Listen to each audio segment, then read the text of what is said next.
The 89th question is with respect to agriculture and specifically cultivation practices with respect to sugarcane. तो statement कह रहा है कि भारत के गन्ने की खेती के वर्तमान प्रवृत्तियों के संदर्भ में निम्नलिखित कथनों पर विचार करें. So with respect to the present trends of sugarcane cultivation in India, consider the following statements. Let's scroll down it. Yes. And these are the four statements. ये चार स्टेटमेंट है हमारे पास. इसमें स्टेटमेंट 1 कह रहा है substantial saving in seed material is made when bud chip settlings are raised in nursery and transplanted to main field. So बहुत लोगों ने आप में से शुगर केन को देखा होगा. This is sugar cane and something like this. And on sugar cane we find bud here. Okay, तो शुगर केन कल्टीवेशन में बड चिप सेटलिंग की कल्टीवेशन क्या होती है कि हम लोग सेट्स को काट देते हैं. दीज आर, अगर हम लोग इसको यहाँ से कट कर देते हैं तो then we are left with such kind of sets. Okay, these are sets. We have different type of sets. We have single budded set कि जिसपे केवल एक बड है. This is bud. Okay, single budded set है. And we have some sets like two budded sets. We have three budded sets. This is the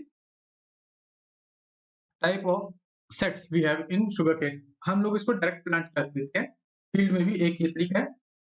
statement 1 क्या कह रहा है कि अगर हम लोग इसको फील्ड में डायरेक्ट प्लांट ना करके इसको हम लोग नर्सरी में रेज करें, तो मतलब नर्सरी में इन बड से प्लांट को हम लोग रेज करते हैं, प्लांट निकलेगा. तो इसको अगर हम जर्मिनेट करके प्लांट में कन्वर्ट करते हैं and then we plant that plant, मतलब नर्सरी में जो जर्मिनेशन के बाद जो प्लांट आएगा उसको हम लोग फील्ड में अगर कल्टीवेट करते हैं, then we can make substantial saving.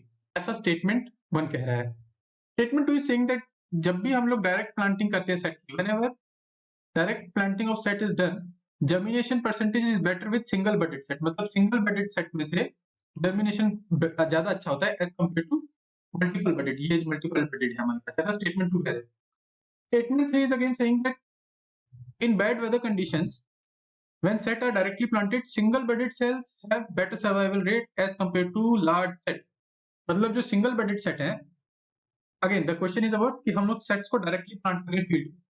ठीक है, in that situation single budded set का survival rate is much better than the, much better नहीं या फिर बेटर है देन मल्टीपल बडेड सेट, ये चाहे 2 हो 3 हो. ठीक है, in bad weather condition. And sugar cane can be cultivated using settling prepared from tissue culture.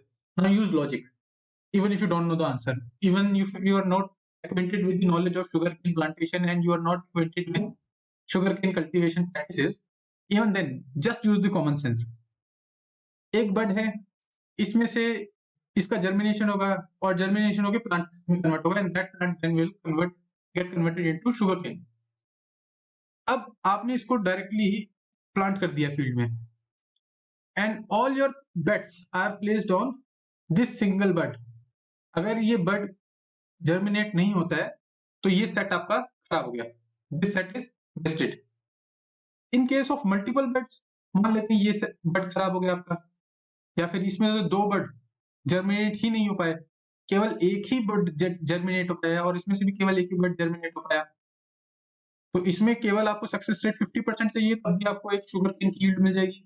इसमें इवन 33% जर्मिनेशन रेट आपको मिलता है. Even if you get 33% of germination rate, even then you are successful. But in this case you need 100% germination rate. तो कहां पर हम लोग ज्यादा रिस्क में है? Of course we are in greater risk in single budded sets.